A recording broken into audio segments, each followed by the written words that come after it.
Magandang araw po sa inyong lahat mga kaibigan. Welcome po sa aking channel, Kuya Daysan.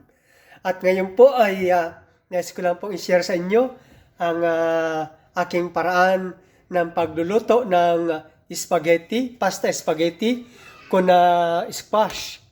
Ayan, con zupa. Ayan, tapos sa bawang. Ayan, gagamitan po natin nitong takip na ito na tinatawag na magic cooker. Ayan, gagamitan po natin yan. Ayan po.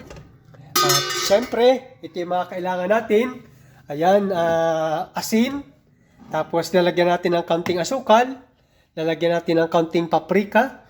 Tapos sa paminta. Ayan, pulbos na luya, pulbos na oregano, pulbos na turmeric, tsaka siyempre ito yung cubes. Ayan po ang mga gagamitin natin. Pero ang lahat pong iyan ay ang lahat po ng ito ay mga optional lang.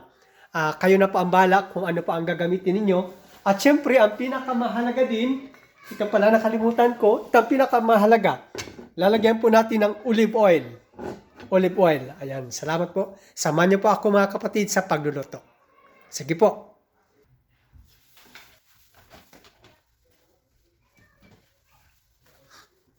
Ayan. Lalagyan na po natin ng mantika. Tapos, ito po pala, pinakulo ko na pala. Nakalimutan kong ipakita sa inyo kanina. Katabi lang ito ng mga ng mga spices kanina. Ayan, pinakulo ko na mainit ng tubig. Ito po ay abot lang ito ng mga 10 minutes. Yan, tapos pag tubig po niyan, kung gaano po karami sila lahat yan, ganyan lang po, sapaw lang po sila. Tapos siyempre ito, mainit pa rin, para kung sakaling kulangin, at least meron tayong pandagdag na tubig, na mainit pa rin. Tapos yan, ilalagay na natin itong cubes. Yan. Pero vegetable cubes po yan. Vegetable cubes. Nakalimutan ko lang palang idikdik. Ito, didikdikin pala natin ito. Mainit. Nakalimutan kong didikdikin natin yung bawang. Ayan. Okay. Pwede naman pakadikdik ay anuin pa natin. Pwede naman hiwa-hiwain pa na maliliit. Ayan, ang dami na nito. Pero okay lang, makihibawang kasi ako. Optional lang po sa inyo ha. Kung depende na po sa inyong taste kung paano ninyo lalagyan ng bawang. Ako po kasi ay makihibawang. Ayan. Makihibawang. Yan, sama-sama na po yan mga kapatid. Ganyan na po yan, sama-sama na po yan. Ngayon, lalagyan na natin ng, siyempre may konting cubes, kaya kaunti na lang na asin ang ilalagay natin. Kasi naglagay na tayo ng cubes, kaya kaunti. Tapos, nasa na lang mamaya kung okay, o kung kulang pa, o kung ano man. Yan, mas maigi na kasing kulang kaysa sumubra. Lalagyan din natin ng isang tablespoon na asukal. Hindi, yan. Tapos, syempre, itong paminta. Lalagyan na natin ng paminta. Yan. Tapos, depende na rin sa inyo kung gaano karaming paminta. Ito naman yung paprika. Yan, paprika. Pampabango din kasi yan. Tapos, ito rin. Ito na yung luya. Pulbos na luya. Tapos, pulbos na kurkuma or turmeric. Yan, ito yung luyang dilaw. And then, ito naman, kaunti lang na oregano kasi sobrang maamoy ito. Kaunting-kaunti lang po na oregano. Kasi sobrang maamoy po yan. Yan, matapang ang amoy. Yan. Tapos, yan na po yan. Okay na yan. Sisindihan na natin ang apoy. Hindi ko na po ipapakita sa inyo kasi nilagay ko na sa taas ang camera. Sisindihan ko na po. Yan, abutin na niya ng mga 8 to 10 minutes. Ayan, nakasindi na po yan.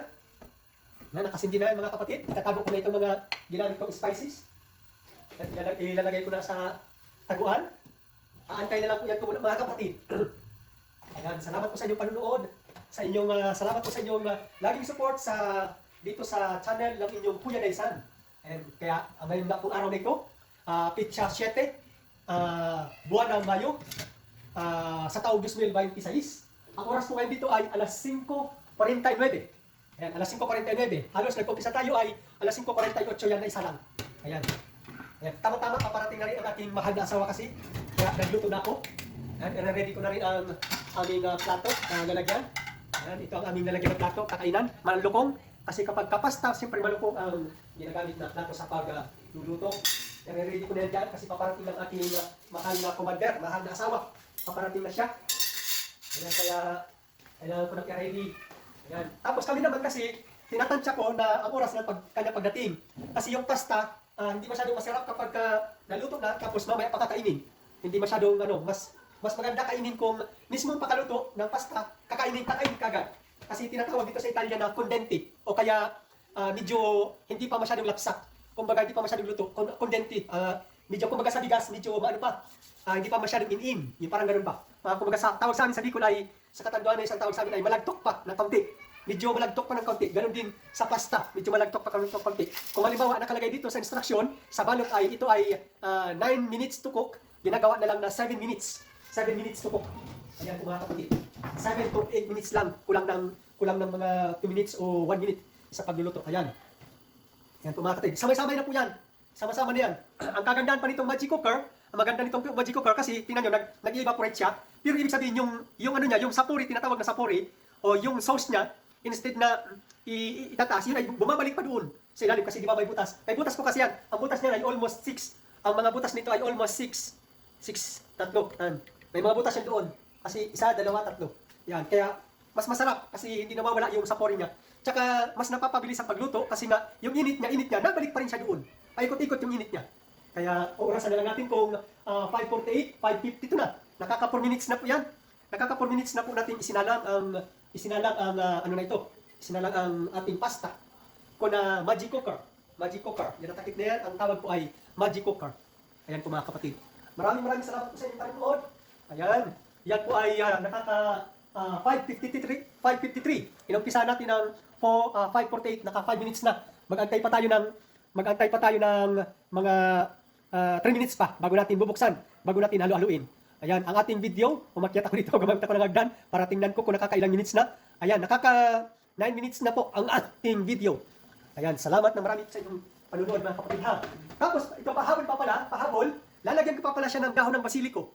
Ayan, yan may dahon ng basiliko, lalagyan pa natin ng dahon ng basiliko. Ito ay frozen, kailan pig-defrost ko na. Frozen po yan actually. Ayan, nilalagay ko doon, pinafrozen ko yan na kasama yung na mayroong olive oil. Mayroong olive oil. Pero titingnan ko doon kasi kanina naglagay na ako doon ng olive oil. Kaya titingnan ko na lang kasi kung ibubuhos ko ito lahat baka masyadong marami yung olive oil. Kaya tatansyahin ko na lang mamaya. Pagbukas natin mamaya. Ayan, 5:44 na, 5:54.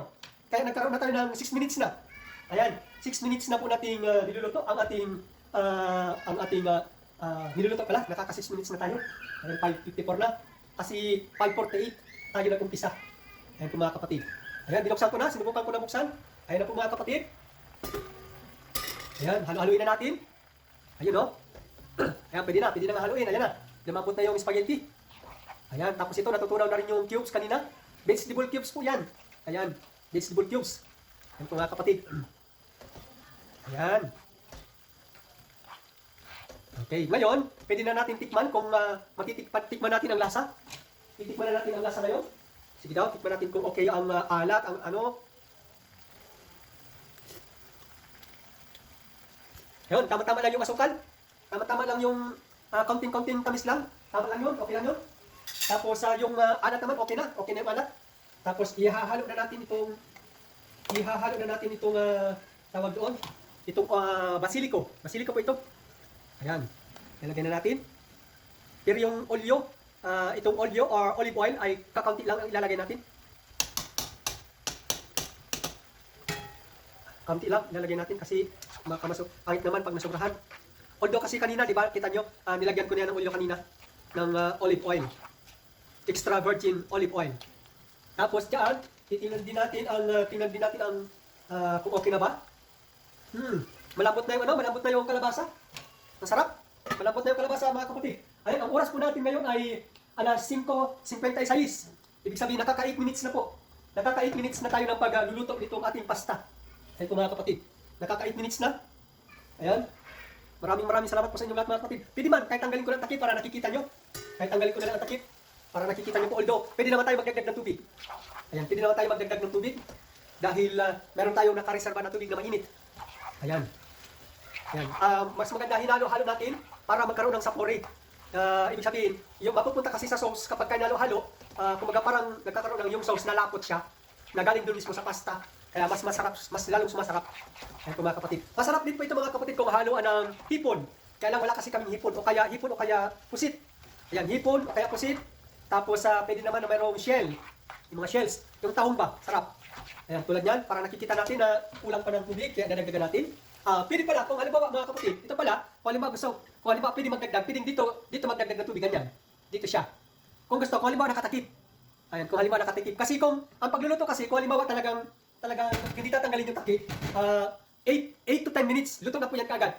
Kasi nga, mas mainit siya. Tapos, para madagdag ko lang ito, dito lang magdadagdag. Kasi may butas naman po yan. Although, yung pinapakita ko lang po kung paano po ang pagdagdag. Kung sakaling hindi tatanggalin itong magic cooker, itong takip nito. Yan. Pero pwede naman, syempre, yung normal natin pagdagdag, yung dito talaga. Yung ganyan, dito na natin ibubuhos. Ayan na, oh. Ayan. Tama-tama yung mga kapatid. Pag naubos na yan, pag natuyo na yan ng tubig, pag na-absorb na yan ng pasta, tama-tama yan. Lutong-luto na yan. Tama-tama yan. Pag na-absorb na yung tubig, sakto na yan. Yung pasta ay malambot na. Ayan. Kumbaga hindi pa naman, pero ang hinahabol natin dyan, ang ginagawa natin, hindi siya malutong-luto, hindi lumambot na masyado yung pasta. Kasi mas maganda kung matigas-tigas. Tinatawag dito sa Italia na condenti. Ayan po. Tingnan natin. Tingnan natin ang pasta kung kumusta ba ang pasta. Init. Yan. Masyado matigas pa. Masyado pa matigas. Igpahit ulit pa natin ang pagluluto. Dagdagan pa natin ang minuto. Ang oras po mga kapatid ay 5:59. 5:59 na po. Ibig sabihin tayo ay 5:59, 5:48. Tapos 5:59 na. Ibig sabihin tayo ay naka 11 minutes na. Yan, naka 11 minutes na po tayo mga kapatid. Yan, okay na po ito mga kapatid. Luto na yan. Kahit patayin ng apoy. Kasi yung init niya, yun ang magluluto sa kanya. Yan, okay na. Harap. Yan po mga kapatid. Maraming salamat. Tama-tama. Nandito na rin ang aking mahal na asawa. Tama-tama. Kakain na rin kami. Lutong-luto na ito. Okay. Salamat po sa inyong lahat mga kapatid. Bye-bye and God bless po. Papatayin ko ng apoy. Ayan, patay na po ang apoy niyan. Salamat. Okay po, bye-bye po. Maraming salamat po sa inyong lahat mga kapatid. Bye-bye and God bless po. I love you all.